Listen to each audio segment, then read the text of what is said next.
All right, so today I wanted to talk about the importance of college and your education and the path you decide to take when you do those things. So, personally, I was going to school. I was always about school. I was always about getting my education and moving forward. But then, life happens, and so you start learning different things from your elders and your parents, friends, family, whoever. And so when I was in high school, I was in this program called AVID, which stands for Advanced Individual Determination. And, it was just a program so that it could help me set up for college and later on university and so forth. And so in doing so, I decided to go to university, like they set me up. And luckily, I applied early. And so I had a almost full ride. It was going to cover tuition, but it wasn't going to cover to live there, the books, the food, and so on. And so I did go, but honestly, when I was going, I was just going because, it was what my parents expected me to do, Avid and school, and then also what I've learned. It's what I thought I should have done. But honestly, I was going for an accounting degree to be an accounting major because I want to do business major. Maybe business makes money, but that's not really my passion. That's not what I wanted to do. And so I went forward and did that, and I just went for a semester, honestly.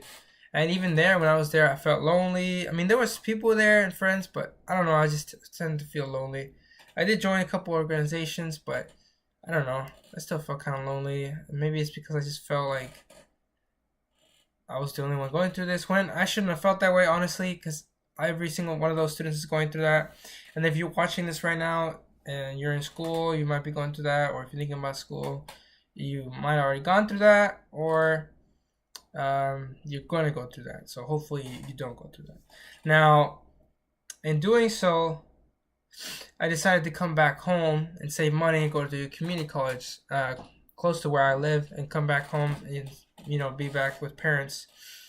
And now that I did that, since my parents don't make a lot of money and I had good grades in school, I was able to save a lot of money. So even though I did have a full tuition at the university, didn't have for little things. And then my parents weren't gonna contribute anything for me over there, and so I got a job over there, but the position was bad and it wasn't making enough. So I decided, you know what, let's go back home. And so I went back home, and in going back home, I had so much help because the community college was a lot cheaper that it covered the community college, the grants. I didn't have to take out a loan, and then the loan that I had taken out for the university, I paid it back off with the same coverage. And then there was even some left over for me to fix my car and finish paying off my car and different things. And I ended up getting a new car. And so I had one car paid off already. I fixed it a little bit, sold it, and then got a new one and paid it off really quick. And so I've been going to community college ever since. And in doing so, I've just been trying to get my basics out of the way and trying to take courses to learn more about myself. And then in doing so, I was trying to still do that business major, and then I ran into accounting. And then I realized that I'm not a business major because I took the course twice, and sadly I failed it. And I was the type of student that would never fail anything in high school. I'd always either pass it with an A or a B, rarely a C if I wasn't trying. But I was always on top of my stuff. And so in doing so, I started meeting different people or catching up with people from high school. And then I ran into one of my friends, and he ran into me right there. And it's like they say, it's not what you know, it's who you know. And he offered me a position at a lens crafters. And so I started working there as a lab technician to learn how to make glasses in an hour, and then a sales associate. And I did that for about a year. And then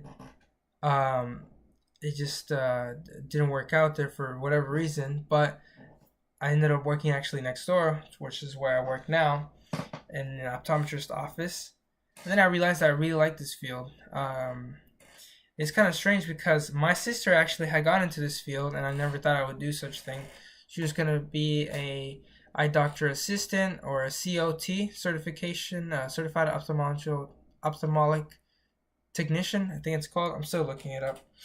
and she did it through a program. She's doing her basics at the community college as well, and then she did a program with that doctor. But then she ended up getting married, and her husband, has a full-time job, and so she ended up staying at stay-at-home mom, and so that was that. But I ended up liking this field, and so right now, I want to do that as well. Do the certificate route, and but I still think of being an optometrist itself. I can't speak. I'm sorry. I'm still thinking about being an optometrist, and so just the thing is that I've done some research, and in order to be an optometrist where I live, you have to have a bachelor's in biology, and then once you have your bachelor's in biology, you have to actually apply to the optometry school and get accepted. Well, in the area I live, bachelor's in biology is it's kind of expensive, even going community college. Like if I would have gone through the whole route, it'd be like 100K. According to what I've read, hopefully in the comments below you can give me more specifics of what a bachelor's in biology would cost. And then, apart from that, going to optometry school, it can range depending whether it's a public or private school. You can be for 4 years, you can get out in debt with between $100,000 to $200,000 in debt.